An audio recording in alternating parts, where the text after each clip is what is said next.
Love infinite में आप सभी का बहुत बहुत स्वागत है। कैसे हैं आप सब? बहुत अच्छे होंगे। तो चलिए आज बात करते हैं कि अगर आपके पर्सन जिन्हें आप वाकई बहुत ज़्यादा मिस कर रहे हैं और वो आने का नाम ही नहीं ले रहे हैं, आ तो रहे हैं लेकिन फिर भी मतलब आप सोच सोच के थक जाते हैं, तो देखते हैं कि वो क्या कर रहे हैं इस टाइम, अभी वो क्या कर रहे हैं और आपके लिए गाइडेंस क्या आती है। ठीक है, आपके लिए गाइडेंस क्या आती है ये भी देख लेते हैं। ठीक है, आप पहले ये देख लीजिए कि आपको कौन सा सेट चुनना है। ठीक है, ये 2 सेट्स ऑलरेडी यहाँ पर तैयार हो गए हैं। आप इन्हें कोई भी नाम दे सकते हैं, ए या बी। अगर आप नाम भी देना चाहते हैं, उसमें इंटरेस्टेड हैं, तो ए या बी को भी चुन सकते हैं। कि वो क्या सोच रहे हैं, साथ ही आपको गाइडेंस में मिलेगी कि आपको करना क्या चाहिए, आप कौन हैं, क्या करना चाहिए, क्या बार बार उन्हीं को ही सोचते रहेंगे। ये सारी बातें आपके साथ में चलेंगी, आपके दिमाग में चलेंगी और आपको प्रॉपर गाइडेंस मिलेगी कि आपको करना क्या है, क्योंकि जीवन भर किसी का वेट तो नहीं किया जा सकता ना। अब आगे गहरी सांस लें और ए और बी में से किसी एक को चुनें। थैंक यू सो मच, आपने चुन लिया होगा। बी को हम बाद में सेट करेंगे। ठीक है, अभी हम देखते हैं जिन्होंने ए को चुना है,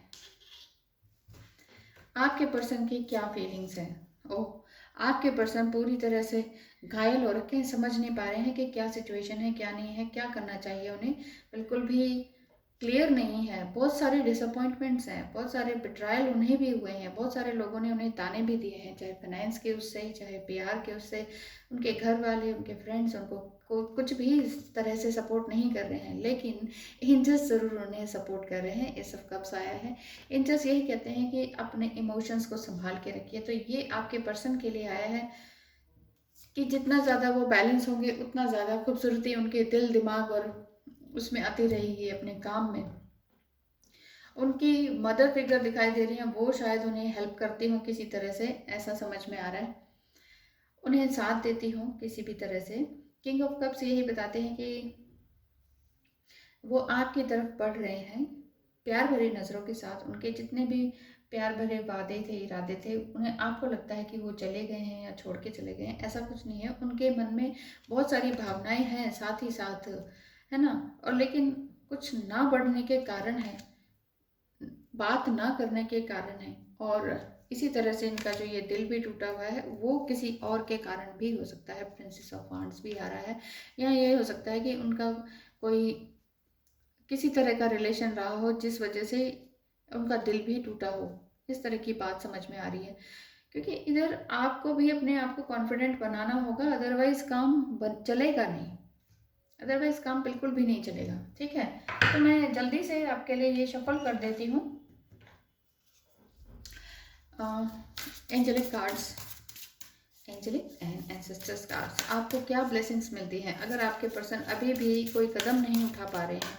मदर हैं, सिस्टर हैं, उनकी बहुत सारी जिम्मेदारियां हैं उनकी, क्या पता मदर इलनेस में हो और सिस्टर की शादी करनी हो, इस तरह की बहुत सी बातें हो सकती हैं जो कि आज की लाइफ में है ही। ये क्वेश्चंस हैं ही सबके लिए। तो आपके लिए देख लेते हैं क्या आया है। The Lord, beautiful card. The Lord, the Lord क्या कहते हैं, आप अपने ही मन के भगवान हैं। लॉर्ड का मतलब है आप अपने ही मन के भगवान हैं। आपका जो आपका या आपके पर्सन के लिए है ये बात, अगर तो आपका कार्यभार ग्रहण करने में जो आपकी ड्यूटी है, मतलब कार्यभार ग्रहण करना मतलब आप जो भी अपने काम को अपने हाथ में लेते हैं वो बड़ी ही बुलंद और मजबूत तरीके से लेते हैं, आप या फिर आपके पर्सन। ठीक है, टेक चेंज विद अथॉरिटी, यहाँ पर इसी तरह का दिखाया। हेड स्ट्रांग है आपके पर्सन भी। यहाँ पर भगवान एंजल की यहाँ पर दिखाई दे रही है प्रतिमा। लॉर्ड एक शक्तिशाली पुरुष का प्रतीक है जो नियम बनाने से नहीं डरता है, मतलब अपने कोई भी रूल्स बना दिए, भाई ये मेरे रूल्स हैं, मुझे इसके अनुसार ही चलना है। तो आपके पर्सन ये भी हो सकता है कि बहुत सारे रूल्स प्लान्स बनाते हों जिसकी जो कि आपको शायद उतनी पसंद ना आते हों। इसका ये मतलब नहीं है कि वो बहुत ही क्रोधी हैं, बहुत ही घमंडी हैं, बहुत ही इगोइस्टिक हैं, ऐसा कुछ नहीं है। वो सेल्फ पजेस्ड पर्सन है, सेल्फ पजेस्ड पर्सन है, रिलायबल हैं और बहुत ही ज़्यादा महत्वाकांक्षी हैं, एम्बिशियस हैं। तो उन्हें सब कुछ करना है, लेकिन बर्डन कई बार लाइफ में बहुत ज़्यादा हो जाते हैं, परिवार में बहुत ज़्यादा हो जाते हैं, उनको निभाना उनको पड़ता ही है। तो एक सम्मानित व्यक्ति जिसने समाज में अपना स्थान खुद बनाया है, ऐसा व्यक्ति है वो, जिन्होंने अपनी एबिलिटी से सब कुछ क्रिएट किया है। ठीक है, ऐसे व्यक्ति हैं वो। हाथ में ये जो इनके हाथ में ये जो स्टिक दिखाई दे रही है और सिर पे मुकुट दिखाई दे रहा है, वो बहुत ही दृढ़ है। इससे ये पता चलता है उनके माइंड में, मतलब बहुत ही हेड स्ट्रांग है। उनके माइंड में जो भी चलता है ना, वो बहुत ही अच्छी तरीके से चलता है, प्लान्ड वे में चलता है। आसपास बहती हुई शाही हवाएं ये दर्शाती हैं कि उनके जीवन में बेहतर चीज़ों से लगाव है, फिर भी वो उन लोगों के प्रति संवेदनशील हैं जो उनसे कम भाग्यशाली हैं। मतलब हवाएं इन द सेंस, ये जो पीछे सीन बना हुआ है वो ये दिखा रहा है कि पेड़ पत्ते बेलें जो हैं इस तरह से लहला रही हैं, ये और लोगों के प्रति भी काफ़ी इमोशनल है। कई बार आपको अपने सम्मान के लिए चीज़ें कंट्रोल करनी पड़ती हैं कि नहीं नहीं ऐसे नहीं ऐसे नहीं, आपका फिर सेल्फ रिस्पेक्ट खराब हो जाता है ना, उस जगह पर आपको स्ट्रांग बनना पड़ता है। अगर आपको लगता है कि आपकी काइंडनेस और आपकी जो कोशिशें हैं उसकी कदर नहीं हो रही है, अभी भी अगर आपका पर्सन भी आपको कदर नहीं कर रहा है, तो आपको बदलने का टाइम आ गया है। अब आपको अपना पर्सपेक्टिव बदलना होगा भाई, बिना पर्सपेक्टिव चेंज किए कुछ नहीं होगा। अगर आपने अपना पर्सपेक्टिव, अपना दृष्टिकोण ही बदल दिया, तो फिर तो कोई दुखी नहीं है ना।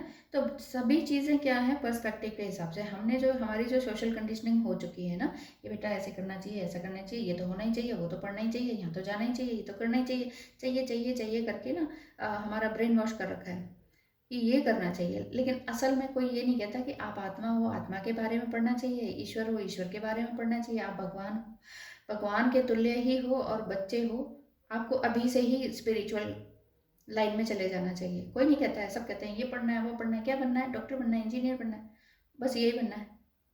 क्यों बनना है ये तो बताओ, ये तो बताओ क्यों बनना है, क्या करना है, क्या उससे सेल्फ सेटिस्फेक्शन मिलेगी? हाँ, कल मेरे पास एक डीन है, उनका मुझे कॉल आया, तो उन्होंने ये कहा कि आप मेरा नाम मत बताना, वो जगह भी मत बताना जहाँ मैं काम करता हूँ, लेकिन जहाँ जिस कॉलेज में वो डीन है ना, तो वो ये फ़ोन करके ये पूछना चाह रहे थे कि मेरा सोल पर्पस क्या है। तो मैंने कहा आप अभी तक अ, कैसे पहुँचे यहाँ तक? तो उन्होंने कहा कि ये तो मेरे पास, मेरे बस का नहीं है, मैं तो ये चाहता ही नहीं था। मम्मी पापा ने फोर्सफुली कहा कि इंजीनियर बनो, इंजीनियर बनो, इंजीनियर बनो। मुझे इंजीनियरिंग करनी ही नहीं थी, मुझे तो कुछ ही किसी और टाइप में जाना था। और अब मैंने कहा अब क्या इंटरेस्ट है और किस में जाना था? कहते वो तो मैं सब भूल भाल गया, मैंने किस क्या इंटरेस्ट था क्या नहीं था, मैं सब कुछ ख़त्म सा हो गया मेरा। मेरे बच्चे फॉरेन में सेटल हो गए हैं, मेरी बीवी भी फॉरेन में सेटल है, मैं यहाँ पर हूँ, कभी कभी वहाँ जाता रहता हूँ, मेरा यहाँ भी प्रॉपर्टी है, मेरा फॉरेन में भी प्रॉपर्टी है, मुझे किसी चीज़ की कमी नहीं है, मेरे पास बहुत सारा काम है, स्कूल ये कॉलेज का भी और घर की भी जिम्मेदारियाँ हैं। घर की जिम्मेदारियाँ इतनी भी ज़्यादा नहीं है क्योंकि बेटी की शादी कर दी है, फॉरेन में सेटल्ड है, और बेटा भी फॉरेन में जॉब कर रहा है। ठीक है, पैसे की कोई कमी नहीं है, वो खुद ही डीन है। तो वो ये कह रहे हैं कि अब मैं क्या करूँ, मुझे ये करना ही नहीं था, मेरी उम्र बीती जा रही है, रिटायरमेंट का टाइम आ रहा है, मुझे करना क्या है, मुझे समझ ही नहीं आ रहा है। तो बहुत सारी उनसे बातें हुई, उनके चाइल्डहुड मुंडीन तक पहुँचे, तो फिर पता चला कि हाँ, इन्हें जो करना था वो करने नहीं दिया गया, इन्हें मेडिकल साइंस में जाना था, इनके उस चीज़ में बहुत रुचि थी, लेकिन उनके पेरेंट्स ने ये कहा नहीं नहीं, हमें तो उस समय मकान बनाना है, हम मकान में पैसा लगाएंगे, तेरी मेडिकल उसमें नहीं लगाएंगे। जबकि वो ऑल इंडिया रैंक में नंबर 1 थे, आए अपने बैच के टाइम में। तो उन्होंने कहा मैं फर्स्ट आया हूँ ऑल इंडिया नंबर 1 में, नंबर 1 आया है, न्यूज़पेपर में मेरा नाम है, मेरे पेरेंट्स कह रहे हैं नहीं ये काम रहने दे, क्योंकि ना तू सिंपल इंजीनियरिंग कर ले। उस समय इंजीनियरिंग में भी पैसा लगता था, लेकिन बच्चे का इंटरेस्ट ही नहीं है, तो पेरेंट्स ने कहा नहीं नहीं, मकान बना रहे हैं हम 2-3 जगह, ये मकान के पैसे लगाने दे। तो बात यहाँ पर ये आ रही है कि देखिए आप कितने ही एजिड हो गए हैं, कितना ही आप सक्सेसफुल हो गए हैं, आप डीन बन गए हैं, चोटी बन गए हैं, फिर भी मन खाली है ना, तो आपने आपको टटोलने की कोशिश कीजिए। कोई और नहीं बताएगा आपको, कभी नहीं कोई और नहीं बता पाएगा कि आपको करना क्या है। तो अपनी एनर्जी और अपनी हिम्मत को बना के रखिए। चेंज करने में आपको टाइम लग सकता है, लेकिन आप अपने दिल के, अपने दिमाग के, अपनी बॉडी के खुद मालिक हैं, अपनी ज़िंदगी के खुद मालिक हैं आप। Life what you make it, ये वाली बात है। आप में भी एक गॉड बनने की ताकत है, गुलाम बनने की नहीं। हम यहाँ वैसे कभी भी नौकरी करने नहीं आते हैं। हमारा जो इनकारनेशन हुआ है ना यहाँ पर, वो नौकरी करने के लिए नहीं हुआ है, नौकर बनने के लिए नहीं हुआ है। चाहे सरकारी नौकर हो या किसी का नौकर, नौकर बनने के लिए नहीं आते हम यहाँ इस दुनिया में। लेकिन फिर भी ये सब चलन ऐसा सोसाइटी में मुलम्मा चढ़ा हुआ है कि ये तो करना ही करना है, इससे ये हो जाता है, उससे वो हो जाता है, इससे ऐश हो जाएगी, फिर मज़े ही मज़े हो जाएंगे, गवर्नमेंट जॉब में मज़े ही मज़े हैं। पूछ के देखिए जितने सभी गवर्नमेंट जॉब में हैं, मेरे पास सभी गवर्नमेंट जॉब वाले ही आते हैं। वो क्यों परेशान हैं? क्या मज़े हैं उनकी लाइफ में? पैसा आ रहा है, खाना आ रहा है, उसके अलावा क्या? मन की शांति, वो प्यार, वो एहसास, वो सुकून और वो कॉन्फिडेंस, वो कहाँ है? क्या सरकारी नौकरियों में है? मैं ये नहीं कह रही कि सरकारी नौकरियां ख़राब हैं, लेकिन आप देख लीजिए सरकारी नौकरियों वाले ही मेरे पास पर्सनल रीडिंग के लिए आते हैं, बहुत परेशान रहते हैं, बहुत ज़्यादा। तो यहाँ पर यही गाइडेंस आपको दी जा रही है कि अपने आप को चेंज करना होगा आपको, क्योंकि ये तभी होगा जब अपने आप खुद ही साहसपूर्ण तरीके से, एक अधिकारपूर्ण तरीके से आप अपना जिम्मेदारी खुद लेकर दुनिया को दिखा दें कि मैं क्या हूँ, मुझे क्या करना चाहिए। अभी भी लेट नहीं हुआ है, अभी भी लेट नहीं हुआ है। और भी कुछ बताना चाह रही थी, बस अभी के लिए इतना ही। Thank you so much for watching, जिन्होंने ए को चुना, और थैंक यू कार्ड्स, आप बहुत अच्छी गाइडेंस देते हैं। नेक्स्ट आते हैं हम बी में, जिन्होंने बी को चुना। Thank you so much and welcome in love infinite, infinite love to you. है ना? तो क्या करना चाहिए आपको और आपके पर्सन को? आपके पर्सन क्या सोच रहे हैं? स्टक हैं, अभी भी स्टक हैं, बहुत सारी जिम्मेदारियां उनके हाथ में, बहुत सारा बर्डन है उनके पास। क्या करेंगे वो? बहुत सारी जिम्मेदारियां, बहुत सारी जगलिंग। आना चाहते हैं लेकिन आने में भी मुश्किल है। लो, आपकी भी रीडिंग इतनी जल्दी हो गई और ऐसा लग रहा है कि सेम ही रीडिंग है। बात यह है, इसमें थोड़ा सा डिफरेंस ये दिख रहा है कि आपके पर्सन बाहर रहते हैं शायद फॉरेन में, और अभी तक आपसे उनकी खास बात भी नहीं हुई है, और जो रिकन्सिलिएशन और रीयूनियन की बात है वो भी कुछ नहीं आगे बढ़ने पा रही है, और आप बहुत तकलीफ में आ रहे हैं इसी वजह से कि क्या होगा आगे, आगे क्या होगा, क्या लाइफ ऐसी ही चलती जाएगी? तो ऐसा सोच सोच के आप परेशान हैं, तो यहाँ परेशान होने की ज़रूरत नहीं है। ओह, क्योंकि bottom of the deck 2 of cups आ रहा है, ये मैंने ऐसे ही रखा था तो दिख गया। अब बात आती है कि आपके पर्सन इस टाइम जगलिंग क्यों कर रहे हैं।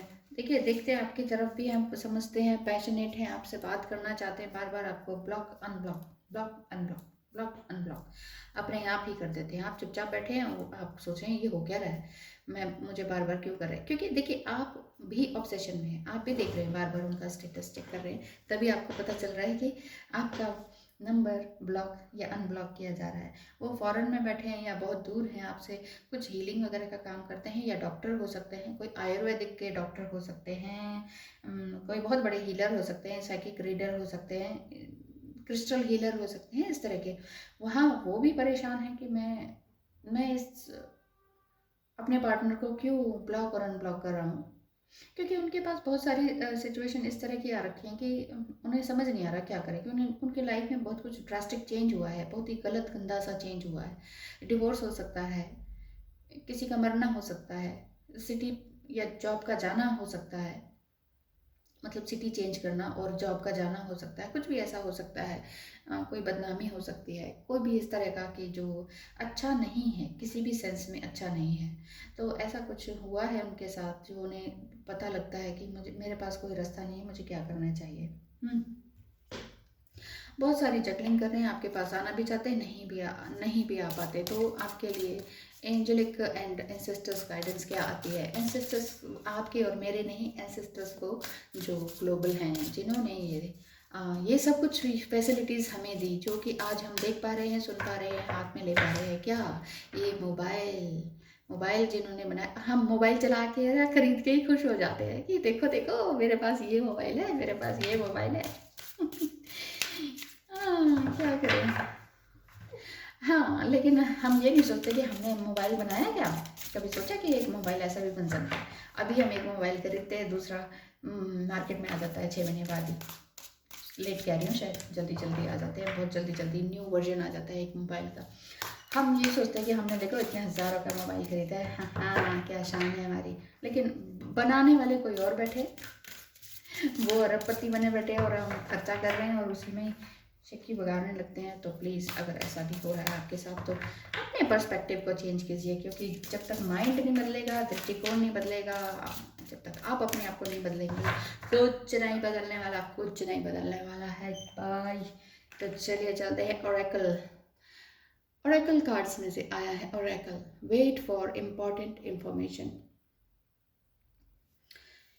यहाँ पर जो लेडी दिख रही हैं, वेट फॉर इम्पोर्टेंट इन्फॉर्मेशन का इशारा कर रही हैं। इनके हाथ में जो बाउल है, वो बाउल कहता है कि इसमें एक खूबसूरत एनर्जी है जो कि ऊपर की ओर बह रही है। वो एनर्जी शमानिक हो सकती है, वो एनर्जी कोई हवन की हो सकती है, वो एनर्जी स्मजिंग करके हो सकती है। इस तरह का कुछ हीलिंग वगैरह का काम वो करती हैं, इस तरह की बात आ रही है।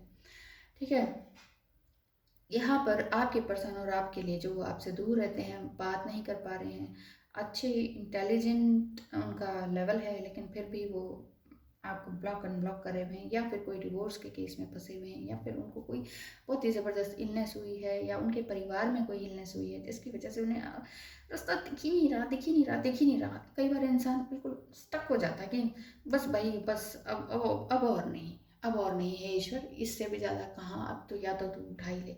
इतनी ज़बरदस्त एनर्जी हो जाती है। पता है हम बीमार भी क्यों होते हैं? हम बीमार भी अपने ही दिमाग से होते हैं। हमारा दिमाग ही बड़ी ऐसी चीज़ है कि या तो हमें ये ऊपर तक पहुंचा देता है या फिर नीचे गर्त में ले आता है। ये हमारे दिमाग ही है। अपने दिमाग को खोलिए, किसी का वेट मत कीजिए, किसी के लिए मरिए मत, किसी के लिए रोइए मत। अपने दिमाग के पर्दे खोलिए, अपने अपनी माइंड को ओपन कीजिए, अपने हार्ट को ओपन कीजिए। देखिए सारी अपनी आँखों को, जो भी हमें सोशल कंडीशनिंग की गई है ना, उनको चेंज करने की ज़रूरत है, उसको उसको ख़त्म करने की ज़रूरत है, उड़ा देने की ज़रूरत है। इन्फॉर्मेशन प्राप्त करने के लिए तैयार रहें ना, मेरा कहने का मतलब है किसी भी तरह की एक ओरेकल इन्फॉर्मेशन। ओरेकल मीन्स क्या? देववाणी, देव ईश्वरीय स्पिरिचुअल वाणी को ग्रैब करने की कोशिश कीजिए। अपने तथ्यों को जुटाया जाए तो ज़्यादा मज़ा आता है। और भी कुछ नई नई चीज़ें पढ़िए। हो सकता है आपके पर्सन पढ़ ही रहे हैं, कुछ नई बुक्स पढ़ रहे हैं हीलिंग के बारे में, किसी और चीज़ के बारे में सीख रहे हैं और आप भी सीखना चाह रहे हैं। शायद आप उनसे उसी तरीके से कांटेक्ट हुए हों, हीलिंग के थ्रू, किसी इमोशनल बर्डन के थ्रू, कि आपने सोचा होगा कि इमोशनल बर्डन इनसे दूर हो सकता है। कुछ इस तरह की बात मुझे समझ में आ रही है इस कार्ड में। तो यहाँ ओरेकल भी देववाणी यही बताती है कि अंतरात्मा को जगाने वाला ये कार्ड है। ये आपको सबसे सबसे अच्छी और साफ साफ कहने वाली एक तरह से पूर्वज हैं, जो कि एक तरह से वो पूर्वज हैं जो कि आप एक गर्लफ्रेंड रही हो कभी उनकी, जो कि आपको ये बताएगी कि जिससे आप आगे बढ़ सकें। इस कार्ड में ये एक साइकिक प्रिस्टेस के रूप में दिखाई दे रही हैं, जो सूचना देती है और भविष्यवाणी करती है। उनके हाथ में जो कटोरा धुआं दिखाई दे रहा है ना यहाँ पर, आप देख रहे हो उस पर, उसे परे देखने की कोशिश करें। ये नहीं कि हाँ ठीक है ओरेकल है, हाँ हाँ हीलिंग तो हम भी करते हैं, we are also good healer. कभी भी ईगो कभी भी अपनी लाइफ में ना लाएं। आजकल सभी हीलर हैं, सभी साइकिक रीडर हैं, सभी सब कुछ है। उसका रीज़न क्योंकि ये चीज़ें बढ़ती जा रही हैं। उसका रीज़न क्योंकि ये जो पैंडेमिक आया है, इसकी वजह से लोग अंतरात्मा में झांकने लगे हैं। अंतरात्मा में झांकने से सबके अंदर की जो मैल है वो उतरी है, वो नेगेटिविटी है जो हटी है, जिसके कारण लोग ये स्मजिंग, हीलिंग इस काम में उतर आए। अधिकतर लोग उतर आए। उसका रीज़न ही यही है, टाइम मिल गया अपने अंदर झांकने का, अपने आप से जानने का। आपका सोल पर्पस क्या है वो जानने का। तो एंजल एंसेस्टर्स और यूनिवर्स आपसे बात कर रहे हैं, इसलिए उनके इंपॉर्टेंट मैसेज और साइंस को पहचानने की कोशिश करें। आपको सलाह दी जा रही है इस कार्ड के थ्रू कि इस समय आपकी इच्छा आपकी ज़रूरतों पर हावी हो रही है। समय आ गया है जब आप हर चीज़ को बारीकी से परखें, तभी कुछ होगा, तभी कुछ समझ में आएगा। एक इंसिडेंट बताना चाहूँगी, प्लीज़ अभी जाइएगा मत, क्योंकि मेरे पास कल एक मैसेज आया और उसके बाद हमने फिर बात की, फिर अपॉइंटमेंट ली, मतलब सारी बातें हुई। उसके बाद उन्होंने कहा कि मैं एक मेडिसिन मेडिसिन ये एक ज्योतिष के रूप में बनना चाहता था, ज्योतिषी के उसमें फील्ड में जाना चाहता था, लेकिन मेरे पेरेंट्स ने नहीं जाने दिया, क्योंकि मेरे पेरेंट्स उस समय चाहते थे कि मैं कोई और काम करूं। उनके फादर रजिस्ट्रार थे किसी यूनिवर्सिटी के। इसमें भी मैं पूरा खोल के नहीं बताऊंगी, क्योंकि देखिए प्राइवेसी है ना, सबकी ऐसे खोल के नहीं बता सकते हैं प्राइवेट रीडिंग के बाद। तो बात यह है कि वो किसी यूनिवर्सिटी के उसके उनके फादर रजिस्ट्रार थे, तो उन्होंने कहा कि तुम्हें भी एक लेक्चरार बनना है। तो लेक्चरार बनने के चक्कर में उन्हें उस फील्ड में डाल दिया गया। उन्होंने कहा मुझे तो ना ज्योतिष बनना है। उन्होंने कहा ये क्या फालतू के, ये पंडिताई नहीं चलेगी यहाँ पर, मेरे घर में ये सब काम नहीं होगा और मैं नहीं भेज सकता तुम्हें यहाँ से दूर। तो एक एक ही बच्चे होता है जब, तो फिर हम अपने बच्चे को दूर नहीं भेज सकते, वो फियर होता है। एक बेटा है, नहीं जी नहीं, दूर नहीं जाना, सिटी से भी दूर नहीं जाना, घर से भी दूर नहीं जाना, इसी इन्हीं गलियों में पल के बड़ा हो और इन्हीं गलियों में जो करना कर ले, इससे बाहर नहीं जाने देना, हमें तो डर लगता है। जो पेरेंट्स का जो फियर है वो बच्चे पे हावी हो जाता है। तो बच्चे की जो सोल होती है, जो उसका प्रारब्ध कर्मा होता है, वो क्लियर ही नहीं होने पाता। प्रारब्ध कर्मा हमारा 5-7 साल तक बन जाता है। 5-7 साल में बच्चा डिसाइड कर लेता है कि उसे क्या बनना है, लेकिन वो बोल नहीं पाता है। और वो पहचानना एक माँ बाप का कर्तव्य होता है, और माँ बाप ने कर्तव्य नहीं निभाया तो फिर वो बच्चा ऐसे ही वो हो जाता है। अच्छा, वो अभी फॉरेन में है, उसमें है एक्सटर्नल अफेयर्स में। तो वो कहते हैं कि अब क्या किया जाए, अब मुझे क्या करना चाहिए। मैं कभी 3 साल मालदीव्स रहता हूँ, कभी 3 साल ब्राज़ील रहता हूँ, तो कभी 3 साल कहीं और रहता हूँ, और बार बार 3-3 साल के लिए इंडिया भी शिफ्ट होता हूँ। आजकल वो इंडिया आए हुए हैं, तो वो बात कर रहे थे। तो वो कह रहे थे कि मैंने घर बना लिया, मकान बना लिए, मम्मी पापा को भी मकान बना के गिफ्ट कर दिया, मैंने सब कुछ कर लिया, मैं बहुत अच्छी पोस्ट पर हूँ आज, और बहुत सारा काम है मेरे पास। एक्सटर्नल अफेयर में मैं एक बहुत बड़े ओहदे पर हूँ। अब मुझे बताइए, मैं जो ज्योतिष का काम करना चाहता हूँ, क्या मैं वो कर सकता हूँ? तो उन्होंने अपनी नॉलेज जो बताई, मैंने कहा कमाल है। उनकी जो ज्योतिष की नॉलेज थी वो बहुत ही ज़बरदस्त थी। कभी वो फेमस होंगे ना तब बताऊँगी, क्योंकि मैंने उनको यही सलाह दी है कि आप यूट्यूब पे आइए, और आपके आपके जैसा नॉलेज यहाँ यूट्यूब पे किसी के पास नहीं होगा जो आप बता रहे हैं। सच बता रही हूँ। तो जब वो फेमस होंगे ना, अभी जल्दी उतर सकते हैं वो इस फील्ड में, लेकिन बस यही डर है उन्हें, अभी जॉब कैसे छोड़ूं, अभी 5-7 साल की जॉब रहती है, तो ये कैसे छोड़ूं, पता नहीं वाइफ मानेगी कि नहीं मानेगी। लाखों रुपए पर मंथ आ रहे हैं, अब एकदम से छोड़ के मैं फिर कुछ नया काम शुरू करूं, पता नहीं कब पैसा आता है, कब क्या होता है, कैसे होगा, मतलब एक अननोन फियर। जबकि दिल दिमाग बचपन से ज्योतिषी की तरफ जाता है, और उन्होंने बहुत कुछ सीख लिया है इस जॉब के रहते हुए भी, इतनी शिफ्टिंग करते हुए भी, उसके बाद भी वो कह रहे हैं कि क्योंकि अब पेंडेमिक में अभी टाइम मिला ना सबको, सब अपने अंदर जागने लगे, सोचने लगे, घर में जितना ज़्यादा रहे, उनके अंदर इतनी अवेकनिंग हुई है। तो वो कह रहे मुझे ज्योतिष का काम करना है, तो देख के बताइए टैरो से कि क्या वो सफल होगा। तो मेरी तरफ से तो यही गाइडेंस आई है कि आप अभी से शुरू कर दीजिए, जितना भी आपको नॉलेज है आप बस शुरू हो जाइए। तो एक्साइटमेंट तो बहुत हुई है उन्हें, लेकिन फिर उन्हें यही होता है कि पता नहीं बच्चे मानेंगे कि नहीं मानेंगे, क्योंकि बेटी एक उनकी डॉक्टर बन गई है, बेटी डॉक्टर बन गई है, दूसरी बहुत छोटी है। और कैसे होगा क्या नहीं होगा, एकदम से इतने लाखों की जॉब एकदम से छोड़कर फिर बच्चों का क्या होगा, वाइफ मानेगी कि नहीं मानेगी। अब पेरेंट्स का तो नहीं है, कहते हैं मैं पेरेंट्स का तो अब तो नहीं सुनने वाला, लेकिन फिर भी बहुत सारी प्रॉब्लम है। तो यहाँ यहीं पे बात आ रही है कि ओरेकल कार्ड यही देववाणी कहते हैं कि अपने दिल की सुने, हीलिंग काम करें और अपने आप को हील करते जाएं, तो ये ब्लॉक अनब्लॉक का सिस्टम दूर होता जाएगा। Thank you so much for watching. Video बहुत ज़्यादा लंबी हो गई है।